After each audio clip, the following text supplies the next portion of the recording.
ಬೆಳಗ್ಗೆ ಎದ್ದೆ ನಾನು ಫಸ್ಟ್, ಅದಾದ್ಮೇಲೆ ನಮ್ಮ ಆಟೋ, ಅದಾದ್ಮೇಲೆ ನಮ್ಮ ಪಾಪು, ಆಮೇಲೆ ಡೈಫರ್ ಚೇಂಜ್ ಮಾಡಿದೆ, ಆಮೇಲೆ ಲೈಟಾಗಿ ಬ್ರಷ್ ಮಾಡ್ಕೊಂಡು ಎಕ್ಸಸೈಸ್ ಆದ್ಮೇಲೆ ಮತ್ತೆ ಚಳಿ ಆಗ್ತಾ ಇತ್ತು, ಬೆಂಕಿ ಹತ್ರ ಕೂತ್ಕೊಂಡೆ. ಅದಾದ್ಮೇಲೆ ಮತ್ತೆ ಅಲ್ಲಿಂದ ಕಡಲೆಕಾಯಿ ಬೇಯಿಸಿದ್ರು, ಅದನ್ನ ಮಸ್ತಾಗಿ ತಿಂದೆ. ಮತ್ತೆ ಅದಾದ್ಮೇಲೆ ಪಾಪುನ ಹೋಗಿ ಆಚೆ ಬಿಸಿಲಲ್ಲಿ ಆಟ ಆಡಿಸ್ದೆ.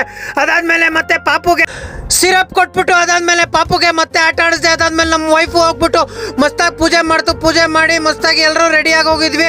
ರೆಡಿ ಆದ್ಮೇಲೆ ಮತ್ತೆ ಪೂರಿ ರೆಡಿ ಮಾಡ್ತು. ಅದಾದ್ಮೇಲೆ ಮತ್ತೆ ಅಲ್ಲಿಂದ ಪಾಪು ಮಸ್ತಾಗಿ ಆಟ ಆಡ್ತಾ ಇತ್ತು. ಅದಾದ್ಮೇಲೆ ನಾನು, ದೀಪಿಕಾ, ನಮ್ಮ ವೈಫು ಅಲ್ಲಿಂದ ಹೋದ್ವಿ ಸೀದಾ ಅಂಗಡಿಗೆ ಹೋಗಿ ಬಟ್ಟೆ ಮತ್ತೆ ಏನೋ ತರಬೇಕಾಗಿತ್ತು ಐಟಮು. ಅಲ್ಲಿಂದ ಸೀದಾ ಐಟಮ್ ಎಲ್ಲ ತಗೊಂಡು ಸೀದಾ ಮನೆಗೆ ಬಂದ್ವಿ. ಅಷ್ಟೊತ್ತಿಗೆ ಪೂರಿ ಎಲ್ಲ ರೆಡಿ ಆಗಿತ್ತಲ್ಲ, ಅದನ್ನು ಸರಿಯಾಗಿ ಬಾರ್ಸಾಕಿದ್ವಿ ಎಲ್ಲರೂ. ಅದಾದ್ಮೇಲೆ ಮತ್ತೆ ಅಲ್ಲಿಂದ ಎಲೆಕ್ಟ್ರಿಸಿಟಿ ಹೋದ್ವಿ, ಸ್ವಲ್ಪ ಕೆಲಸ ಇತ್ತು, ಅಲ್ಲೆಲ್ಲ ಮುಗಿಸ್ಕೊಂಡು ಸೀದಾ ಬಂದ್ವಿ ಮನೆ ಹತ್ರ. ಪಾಪು ಮಸ್ತಾಗಿ ಆಟ ಆಡ್ತಾ ಇತ್ತು. ಅದಾದ್ಮೇಲೆ ಮತ್ತೆ ಅಲ್ಲಿಂದ ಮತ್ತೆ ಬೇಗೂರ್ಗೆ ಹೋದ್ವಿ. ಅಲ್ಲಿ ಹೋಗ್ತಾ ಹಂಗೆ ಪೆಟ್ರೋಲ್ ಫುಲ್ ಟ್ಯಾಂಕ್ ಹಾಕ್ಸಿಲ್ಲ, 50 ರೂಪಾಯಿಗೆ ಹಾಕ್ಸ್ದೆ. ಅದಾದ್ಮೇಲೆ ಮತ್ತೆ ಡಾಕ್ಯುಮೆಂಟ್ಸ್ ಏನೋ ತರಬೇಕಾಗಿತ್ತು, ಅಲ್ಲಿ ಹೋಗಿ ಫಸ್ಟ್ ಡಾಕ್ಯುಮೆಂಟ್ಸ್ ತೊಗೊಂಬಂದ್ವಿ. ಅದಾದ್ಮೇಲೆ ಬರ್ತಾ ಮತ್ತೆ ಮೊಸರು, ಚಿಪ್ಸು, ಅದಾದ್ಮೇಲೆ ತರಕಾರಿ ತರಬೇಕಾಗಿತ್ತು. ಹಂಗೆ ಬರ್ತಾ ರೋಡಲ್ಲಿ ನಮ್ಮ ಫ್ರೆಂಡ್ಗೆ ಮೊಬೈಲ್ ಕೊಟ್ಬಿಟ್ಟು ಹಂಗೆ ಸೀದಾ ಬಂದೆ ಮನೆ ಹತ್ರ ಬಂದ್ಬಿಟ್ಟು ಫಸ್ಟ್ ಏನೋ ಮೊಸರದ್ದು ಮಾಡಿದ್ರು, ಅದನ್ನು ಮಸ್ತಾಗಿ ಬಾರ್ಸಾಕ್ಬಿಟ್ವಿ. ಅದಾದ್ಮೇಲೆ ಮಸ್ತೆ ನಮ್ಮ ಅಕ್ಕದು ಬರ್ತಡೇ ಇತ್ತು, ಮಸ್ತಾಗಿ ಬರ್ತಡೇ ಸೆಲೆಬ್ರೇಷನ್ ಅಂದ್ರೆ ಲೈಟಾಗಿ ಸೆಲೆಬ್ರೇಷನ್ ಮಾಡಿದ್ವಿ.